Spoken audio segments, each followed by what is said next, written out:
Hi, my name's Jemina Napier and I'm the current head of the Department of Languages and Intercultural Studies here at Heriot-Watt University. Welcome to our virtual open day. I'm going to talk to you a bit about links programs. We call our department links. We've got a whole range of different programs at postgraduate level, which I'll talk to you a bit about in a moment. But I just wanted to give you some ideas about who you'd be taught by. So I'm a practicing sign language interpreter, and you'll see I have a sign language interpreter next to me, and I'll come back to that a bit later on. But we have a whole range of different academics in our department who are seasoned practitioners as translators and interpreters themselves. They've been working in the field for a very long time, but we also have many other academics who've been working in areas of multilingualism, communication, heritage and public engagement in a whole range of areas in different parts of the world. We have a very international department, as you would imagine, because we teach a variety of different languages, and at postgraduate level we actually offer courses in Chinese, in German, in French and in Spanish. We used to teach Arabic, but we don't offer that language anymore. But we focus on those languages and that combination with English for our translation and interpreting programs, for our professional programs. But we also have another program which specialises in sign language interpreting. And all of our postgraduate students, when they come here, they can come for a concentrated experience to be taught by experts in the field. And everything we do really focuses on trying to ensure that our students get a foundation of theory, so they understand theoretical frameworks, that they understand research that's being done in the field, that they understand why we do things in the ways that we do them, and then very much have an applied focus for applying different theories to practice in the range of programs that we have. And I'll tell you specifically what programs we've got just now. So we have master's programs in translation, translating, and interpreting, which focuses on conference interpreting. We also have a program where you can do both in translation and interpreting. And just recently we actually launched a 2-year specialist program in Chinese English translation and interpreting, specifically for the Chinese market, where students who might be looking for a 2-year program, so they can come to us for a longer period of time, and the first year concentrates on their English skills development a lot more and prepares them then for the more concentrated experience of studying translation and interpreting in their second year. So in addition to those translation and interpreting programs, what we would call vanilla programs, so they kind of cover translation and interpreting more generally, we have a master's degree which is called Translating for Business, and that focuses specifically on working in the translation field but in business settings. So for example, if you're interested in working as an in-house translator for a large multinational company, or as an executive assistant to a chief executive officer that might have translation and interpreting as part of that role description, this might be the kind of program for you. Another one of our postgraduate programs is called the International Management and Business Communication program. And that's actually a non-language specific course, so we only offer that course in English. There's an opportunity to do electives in other languages if you like, but really the primary focus is exploring how English is used in international business settings, so primarily focusing on business communication and how language works, how people negotiate, how people write different kinds of texts, and a whole range of different things. So if you're less interested in translation and interpreting, but in communication generally, and especially in business, then that would be a program that you might be interested in. And then one of our newest programs, which has actually just been rebranded, is called the Tourism and Heritage Management program. We gave it a new name because we felt it better captured what it is that we offer in that program. And that gives people the opportunity to study heritage, to study tourism, to study cultural resource management, sustainability, and to kind of think about the bigger picture of multilingualism and multiculturalism in a world now which is very concerned about heritage, and where we're seeing more migration, more mobility amongst people. So this is actually a really exciting new program which we think is quite groundbreaking in many ways. for us here at Heriot-Watt and for many other universities too. And lastly, we have the European Masters of Sign Language Interpreting, and hence the sign language interpreter here. That's actually open to deaf and hearing applicants. We only offer it actually once every couple of years, so we take in one cohort, and when that cohort is finished, then we take on another cohort, so we don't have an annual intake. And that's because it's a part-time programme run across 3 universities. So Heriot-Watt collaborates with Magdeburg University in Germany and also Humak University in Finland. And the students actually spend time in each of the 3 universities, so they rotate between each of the 3 universities. And that programme focuses on international sign interpreting, which is one of the reasons we wanted to have an interpreter here for this virtual open day today, just in case there are any future applicants to that UMASLI programme who are deaf who might be interested in that information. So more information will be available about that at a later date, because we're not having an intake this year. The next intake won't be till after 2020, but keep your eyes open for that one. So one of the things that we pride ourselves on in our programme here is the fact that actually we work a lot with different partner organisations. So for example, we have a lot of industry links with community organisations, with professional organisations and with heritage organisations, and also with non-government organisations as well as government departments. So for example, because we're based in Edinburgh, we work very closely with the Scottish Government. We've had many of our PhD students go on internships at the Scottish Government, and we also take our students who are studying translation and interpreting to the Scottish Parliament for experiential opportunities to actually work and practice interpreting, simultaneous conference interpreting, in the booths that are in the Parliament building. So you actually get to go into Parliament House and experience what it's like to work as a conference interpreter in those settings. And one of the exciting things is that we have a variety of different language and interpreting laboratories, labs. We actually have 6 labs, so we have 3 language labs which are used for the language teaching courses, where you can listen to yourself, you can film yourself and record your practice. And then we have 3 interpreting labs where you can actually practice simultaneous conference interpreting. And these labs actually are installed with the most high-tech, up-to-date equipment which replicates the kinds of simultaneous interpreting booths that you find in the Scottish Government, Scottish Parliament, in the United Nations buildings, in the European Union Parliament and other buildings. So what we do is actually give our students as authentic an experience as possible when they're practicing their interpreting, because they're using the kinds of equipment that they would be using once they graduate, and if you choose to work as a conference interpreter.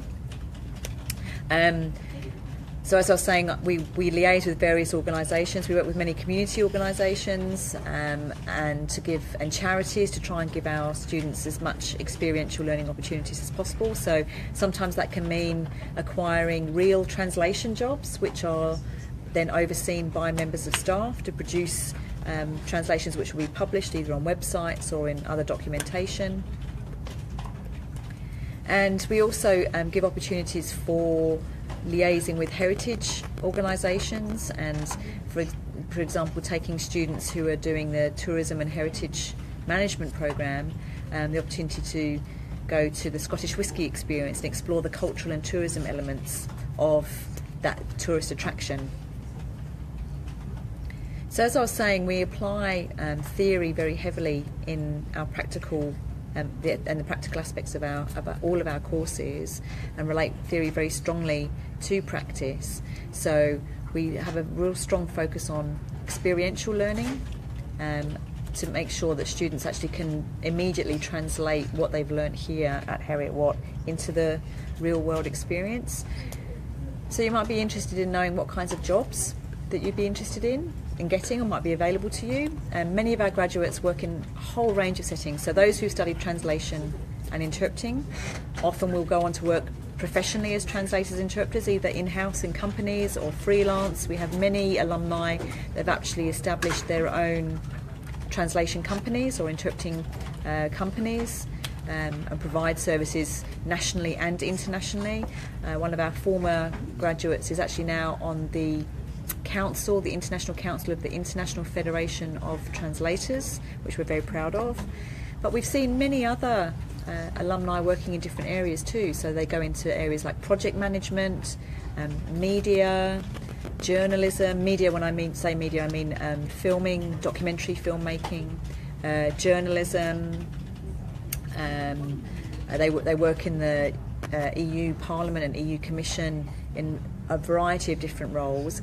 And also for those students who are looking to work internationally, often what they find is that they do have an advantage if they're looking for business sort of executive type jobs, because they've studied languages. Actually gives them that extra edge when they're looking to apply to multinational companies, because they can then liaise with companies across the whole of the world in different languages.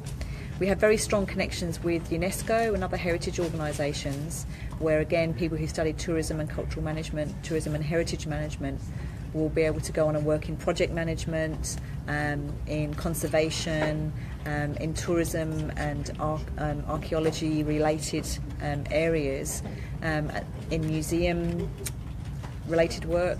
So we're actually seeing more and more of our students actually branching out and working in a whole range of different settings, because they're finding that the study that they do here with us actually is widely applicable in a whole range of different areas of work.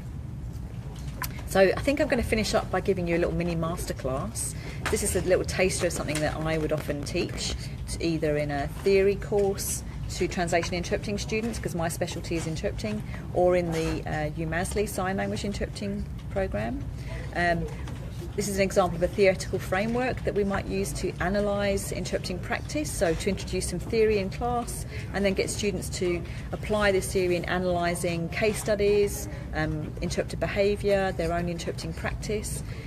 And this is called the demand control schema, and basically enables interpreters to identify what the challenges are facing interpreters when they're working in different environments and different contexts. So say for example you're working in a medical situation, what's different about that as to compared to working in a legal situation or in a conference situation? Because one of the other things we cover as well as conference interpreting is working in the community, or public service interpreting, some people call it, which is working in medical, legal, educational settings. So this demand control schema allows us to explore with students how to analyse the challenges, the demands in our work, and then what controls we can put in place, what strategies we can use to try and deal with those demands. So we can identify linguistic and cultural demands. We can identify interpersonal demands, so that's what's happening, the relationship that you as an interpreter have with other people around you. Your intra-personal demands, which is what's going on for you in your head. So say for example you're feeling tired that day, or you're not feeling very well, you might not be functioning at your best performance. So how you analyse how you're feeling yourself about the work that you're doing.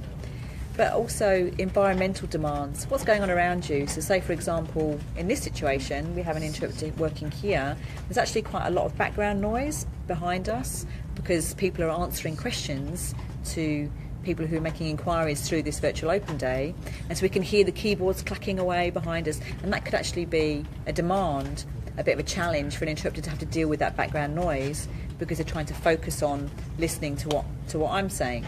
So what we do is we use this framework to actually go through all of these different challenges, all these different demands, and identify what might be different in different settings. So in a medical setting, for example, a demand might be that you're interpreting for someone who's just been diagnosed with cancer, and then you might have your own reaction, your own response to that. So how does that affect your interpreting? Whereas in a legal setting, the environmental demands might be that the courtrooms follow really strict protocols about how people can interact and who they can speak to and when they can speak to them. And this also has a linguistic demand about, well, what honorific should I use? Am I allowed to refer to the judge directly, and how should I refer to them, and so on. So using this kind of framework, the students then get to explore the practice in, best practices, if you like, ideally, what they would come across, but also their own practice as they start to develop their own interpreting skills, how this might apply in their own practice. And then they can think about the decisions they make as interpreters and the consequences of the decisions that they make. So that's just a little snapshot really of one theoretical framework that some of us use in our teaching. There are lots of others. We introduce, like I said earlier on, strong theories as a bedrock to everything that we do in our teaching, but we do really encourage a lot of practical, thoughtful application of learning in the classroom, outside in the real world, and also into potential future jobs. So I think that's probably everything I have to say. Is there any questions that I could respond to? We've got a couple of questions from the Facebook. Great. How often do our MSc students get to work in the interpreting labs? Okay, so actually, depending on which program you're on, so if you're enrolled in the translation interpreting program, then you do a balanced amount of hours in translation and interpreting. Whereas if you're enrolled in the MSc in interpreting, then obviously pretty much the highest proportion of your hours is actually in interpreting classes. So whenever you have an interpreting class, you are in that lab for every interpreting class, and for every language related class you're in the language lab. So we actually timetable pretty much all of our classes. So on average, in any average week, the exact number of hours will vary depending on the subject you choose, because there are various electives that you can choose, but as a minimum you would be looking to be in the labs for interpreting practice at least 6 to 8 hours a week. And another one, does the department have any links with any professional bodies? Yes, good question. I actually had a note here to talk about that and I forgot, so thank you for that question. We do. We're actually accredited by CUT, which is the International Confederation for Universities that teach conference interpreting. Heriot-Watt, the department here in Heriot-Watt University, was actually one of the founding members of CUT. It's a very prestigious organisation. There are only 4 universities in the UK that are members of CUT, so they have a very rigorous criteria to become a member, and it means that the benchmark of our training of conference interpreters is incredibly high, and we're actually hosting the CUT conference and AGM here at Heriot-Watt in May, which is a real prestigious event for us to be hosting this year, and our students, especially MSc students, will be able to volunteer and be involved in that.